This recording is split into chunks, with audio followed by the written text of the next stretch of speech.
have Nikhil Garg with me. I will leave it to Nikhil to introduce himself and tell us about his career and his journey so far. Welcome, Firstly, Nikhil. thank you so much. Thank you, Kishore, for having me. And yeah, a little bit about myself. So I, by my trade, I'm a computer engineer. I'm a computer science graduate from India. I'm from India, Delhi. And after my graduation, I instantly got into marketing. I actually worked in computer networking, but I did not, enjoy that much. And during my graduation, I used to read a lot of books on marketing and psychology, human psychology, sales as well. So I think that's where the inclination was. So I got into marketing. I did content writing a lot. Then so I got into social media. Then I actually moved for 2 years. I moved to the Philippines. I was working for a recruitment agency there. And then finally I came back to India because of some personal reasons.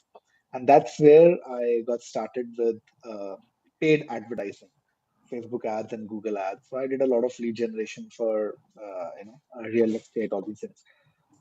But then ultimately I got into e-commerce, right? That's where everything like kind of clicked for me. That's where I saw my growth.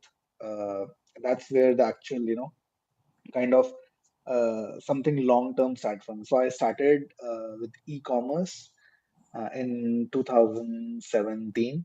Yeah. I worked with a mentor of mine, and first year being a new media buyer, we did for one of the print on demand. It's like I'm sure you must be aware of it, but if somebody is not aware, it's like print on demand means you have different products like apparel, coffee mugs, all these different products, and you uh, get them delivered from one place to the other after somebody has ordered them, right? You get them printed, like it's print. It's not there's not a huge stock which is lying in your warehouse or somebody's warehouse. It's like so that was the first time. That was my first introduction to print on demand as well. And the first year itself, with his help and with his guidance, we did 1.7 million USD. Uh, Purely, we worked out of India and we were selling it to the US and top four countries actually: US, Canada, Australia, and the United Kingdom. Yeah. So yeah, and that's when I started. After that, like getting that experience, I got into the agency model, and that's when I started helping other e-commerce brands with their Facebook ads, Google ads, and overall e-commerce sales and growth as well. And finally, I moved to Dubai this year. I'm enjoying it. I love the city absolutely. It's a great city, lots of inspiring and aspirational people here. You know, you wake up and by the end of the day you just work. I absolutely love this place, and it's good. Things are going pretty well. So touch wood. Yes, that's a little bit about myself. Yes. That's wonderful to hear. So, what are some of the biggest challenges that you face in your industry? Okay. So I think one of the biggest challenges that a lot of people in e-commerce do is that they overcomplicate things, right? People always, when somebody's starting, they always try to go for a lot of USPs. Oh, how can my product be completely different, or how can it have like 10 different USPs, or how can it be out of the world? Actually, you should not do that. That's what I learned in my process is that if something is working, don't try to innovate it too much, especially when you are starting, right? So I met a friend of mine yesterday. He's in the dog products niche, and dog products is like considered to be one of the hardest niches. It's very competitive, all these things. And I was sitting with him, and he was showing me his numbers. He's an Australian, and he's doing 1.3 million USD per month in sales, in revenue. And all the products that he's selling, have been selling for almost 10 years now, right? He has not changed anything. The only thing he has changed is his positioning, his ads, how he does the revenue profit model, how does he maintain his business, all these things. So that's one thing for sure. And second thing I see a lot of e-commerce owners not doing is they don't know their numbers in and out, right? If in a business you don't know your numbers, you don't know your COGS, your gross margin, your profit margins, all these numbers, if you don't know by heart, you don't know on an Excel sheet, on a weekly, on a monthly basis, you don't see them, you're going to fail 100%, right? So these are the two things. So the solution for them is, if you are starting an e-commerce brand, do your research well, see what's working right now, and uh, take inspiration from it. Don't innovate too much right away. And secondly, know your numbers. From the very start, even if you are spending 5 dirhams or 10 dirhams, put it in your accounts, put it in your finances, and by the end of the month, you should know that you have spent it. So it should not be like, okay, 5 dirhams or 10 dirhams or 100 dirhams, whatever. No, it's not a whatever. It's a cost that is associated with your business. Great. Those are very good points, and for people that would be a great learning. So, as we are coming to the end of the year and 2024 is around the corner, what are some of the trends that you are foreseeing for the coming year? Yes, that's a very good question. So personally, I will be going. I shall be starting two brands based out of Dubai. One will be in the baby niche, right?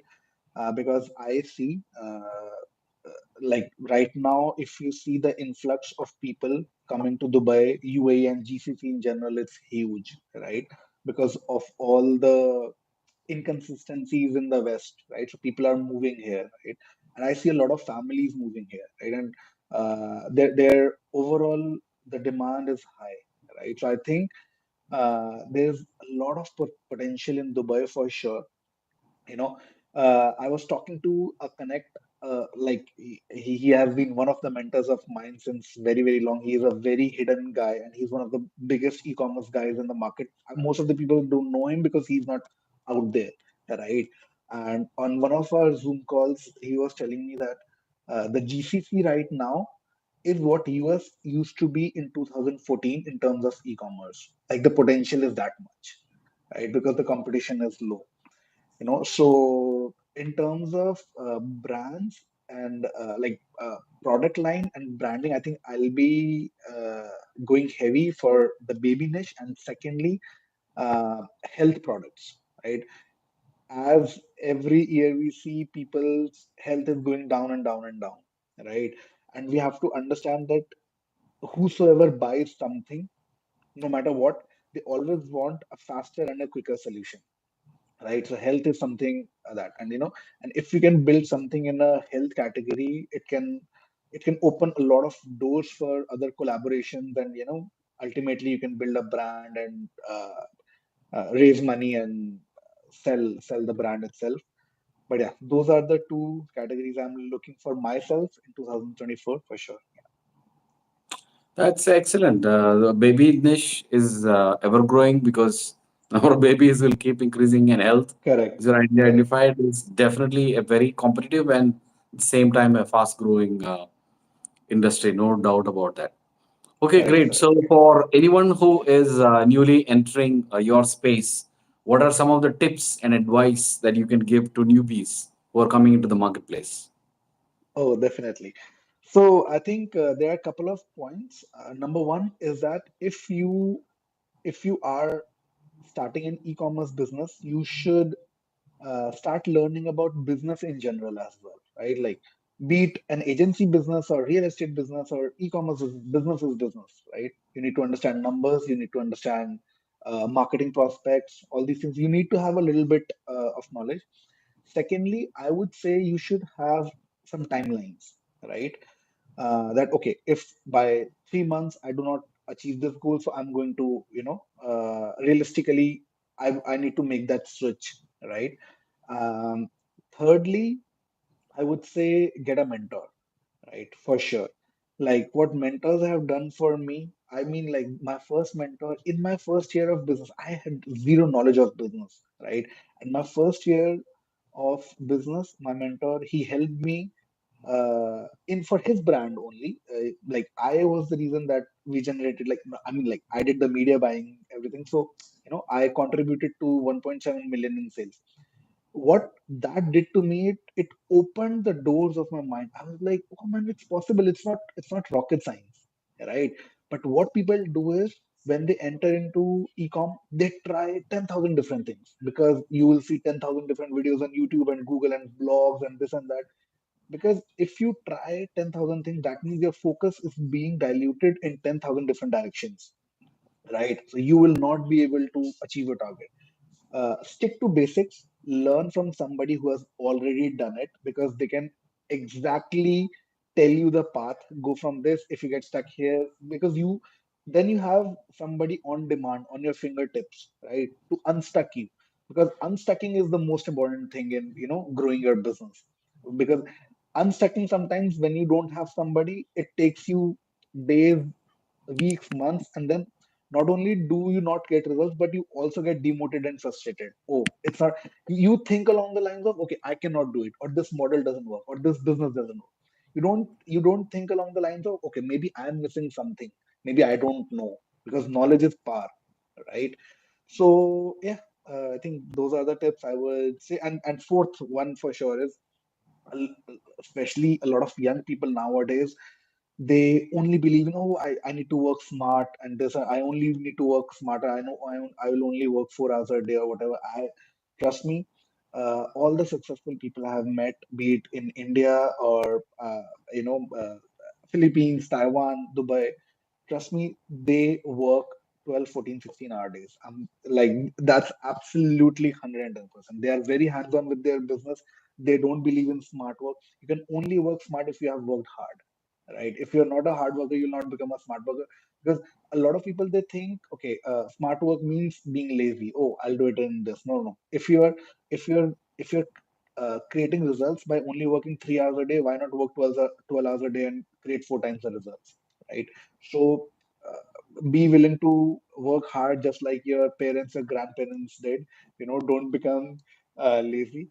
And yeah, I think these are a couple of things that personally I would say, if I would be getting into business now, these are the four things that somebody had told me. Uh, I would have grown even more. That's excellent advice for our audience. And if people want to know more about you, how can they reach out to you? Yes, so I think for now, Instagram would be a good place, right? So I'm not very active, but I've started posting content. So I think Instagram is pretty good. You can find me on Instagram at Hello Nikhil Garg, which is HelloNikhilGarg. So Hello Nikhil Garg, and yeah, you can find me Thank on you. Instagram. Thank you so much, Nikhil, for the wonderful information that you have shared with our audience. And with that, we are coming to the end of the podcast. Have a great day. Bye. You too, sir. Thank you for having me. Thank you. Okay. Bye. Yeah, thanks. Yeah. Bye.